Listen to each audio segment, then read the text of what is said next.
Hello, welcome back. Today I will be talking about general study tips to help you get through nursing school. I will also be talking about ATI.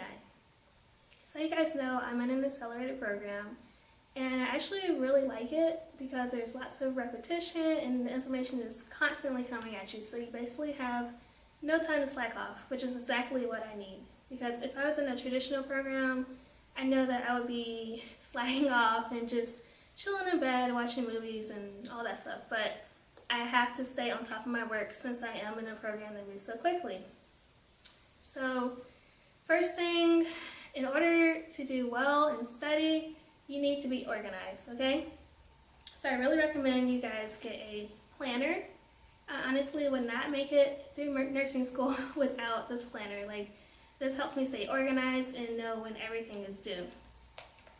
So basically, what I do is, when it comes to the main calendar, I write down everything that's due that month. So that way I'll know when to do it and what to expect. So then I also, when it has the week layout, I write down what I need to do each day, and that really helps me stay organized. Like for example, if I have an essay due Wednesday, then maybe like Sunday and Monday I'll write work on essay, so I'll know that it's coming up. This is super important, super helpful, okay? So another really important thing is for you to figure out your learning style. Do you learn best from watching, listening, or doing? Do you learn better when you study in a group of people or by yourself? Personally, I like to read, watch, and do. I like all of them. But I also know that I don't like to study in groups, okay?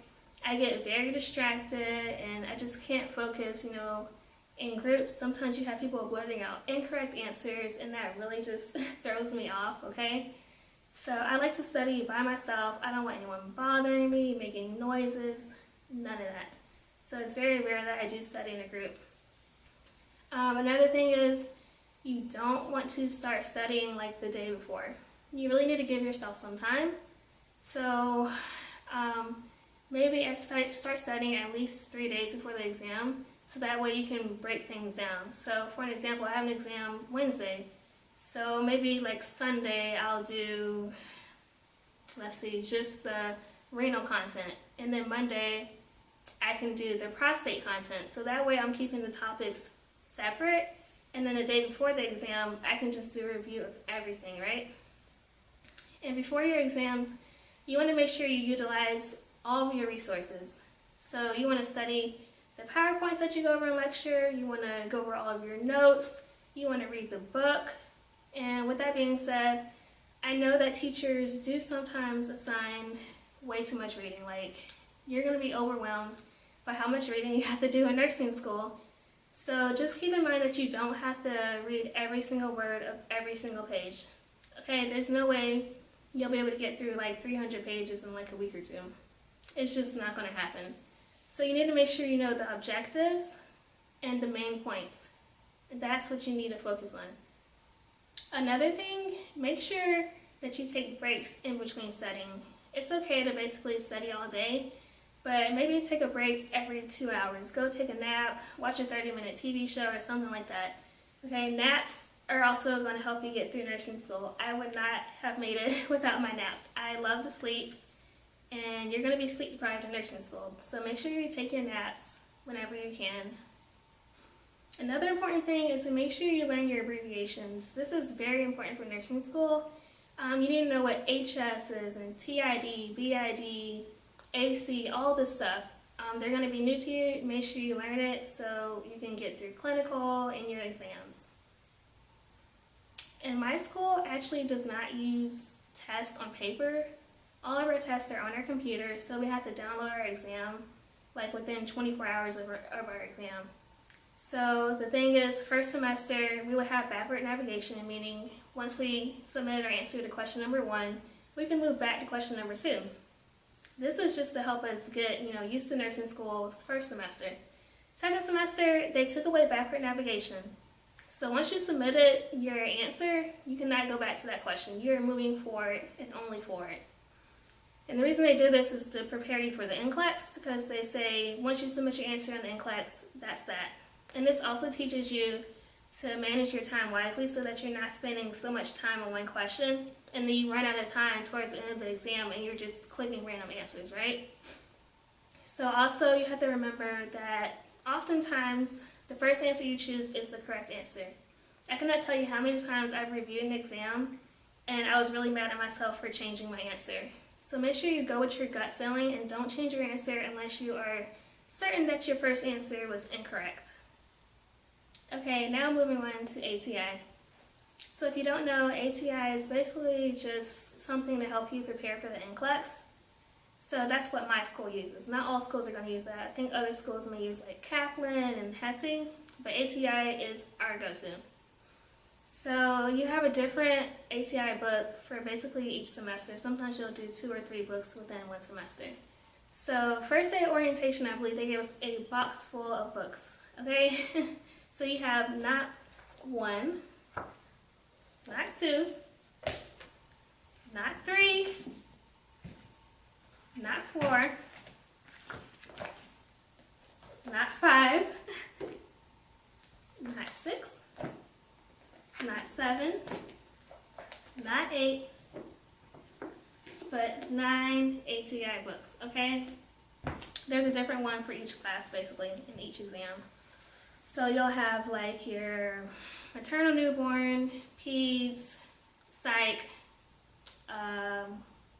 med-surg, community, nutrition, what else? I don't know, but there's like 9. And each one has their own proctored exam that you have to take. And the exams are divided by 3 levels. You can make a level 1, 2, or 3. In order to pass, you have to make a level 2 or 3. And each exam has a different cutoff score for level 2, 3, and 1. So you can basically just Google to see what score you need to make in order to pass. And at our school, the ATI Proctored exams are worth 10% of your grade. So if you don't make a level 2, you get a 0 automatically for 10% of your grade, which is not cool. So I've passed all except for one of my ATI exams. Well, the ones that we've taken so far. I still have to do like med-surg and leadership. So the only one that I did not pass was pharmacology, which was very hard for me. I think I missed it by like 4 points or something like that. So, and that was one of our online classes. I really wish it was a class that we had, on campus, but whatever. Still did well in the class. But for the other exams, I did make a level 2 or 3. So basically on ATI, they have a website, they have all these books that I showed you, and they have an app. So I recommend that you use all 3 of these resources. On the app, you can just practice questions, so you can like really narrow it down between the topic or just the class. And so I recommend that you do every single question on the app before you take the exam. Also on the website, there are videos you can watch, there's practice quizzes, all that good stuff.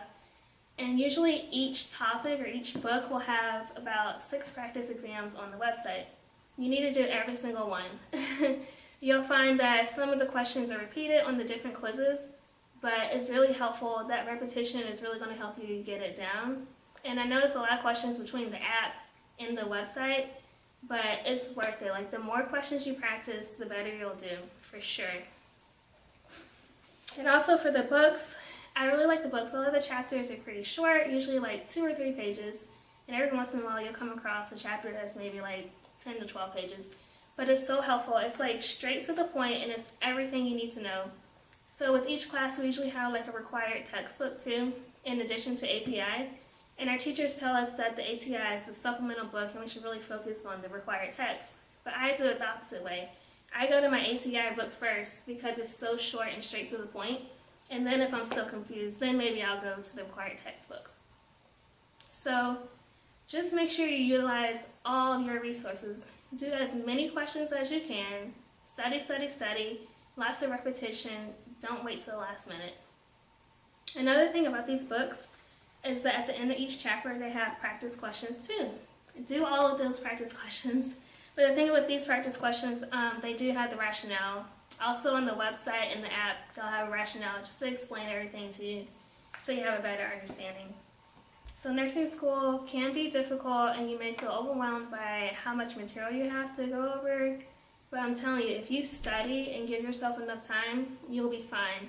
Make sure you ask your classmates for help. Even if you don't like to study in groups, it's good to, talk to your classmates and see how they're feeling. Make sure you raise your hand and ask questions. Being the shy person that I am, I would usually be too scared to raise my hand in class, but nursing school has really brought me out of that, and I've been doing well ever since.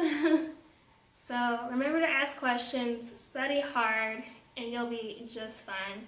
Don't forget to subscribe, like, share, comment, all that good stuff. I'm going to do my best to at least put up 2 videos every week. I've just been really busy because I just started my preceptorship in the NICU, so I've been exhausted, okay? I hope this video was helpful, and have a lovely day.